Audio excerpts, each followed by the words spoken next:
gudoomiyaha hay'adda maareynta iyo musiibooyinka Maxamuud Macalin Cabdulle ayaa magaalada Nairobi ee dalka Kenya ka daafuray shir looga hadlayay dhamaystirka iyo fulinta geedi socodka hindisaha sidii bulshada looga haqabtiri lahaa digniinaha halis wadareedka kana kooban 4 tiir oo muhiim ah. ajendaha shirkan oo 2 maalmood ahaa ayaa waxaa lagu falanqeeyay sidii loo dhamaystiri lahaa loona buuxin lahaa gaabiska iyo dulduleelada ka jira nidaamka qaran ee bixiya digniinaha halis wadareedka si loo gaaro yoolka la dejiyay ee badbaadinta nolosha iyadoo loo marayo nidaamka digniinta ugu horeysa ee qataraha badan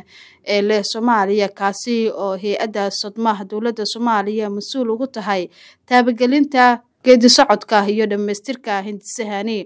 shirkan wadatashiga waxaa soo qaban qaabisay hay'adda UNDRR sidoo kale waxaa shirkan ka qayb galay hay'adaha kala duwan sida UNDP,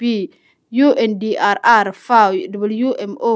UNFPA, UNHCR, World Bank, Sima Research Foundation iyo saraakiil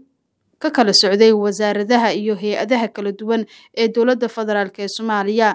nidaamka digniinta hore ee qatarta ee Soomaaliya ayaa u horseedaya dalka dariiq hore loogu soconayo oo lagu gaari doono nidaamka bixiya digniinta halis wadareedka oo wax ku ool ah iyada oo loo marayo hoggaanka sodmo taasi oo loogu gol leeyahay in qataraha halista la saadaaliyay ee soo socda digniinteeda loogu haqabtiri lahaa dhammaan shacabka Soomaaliyeed.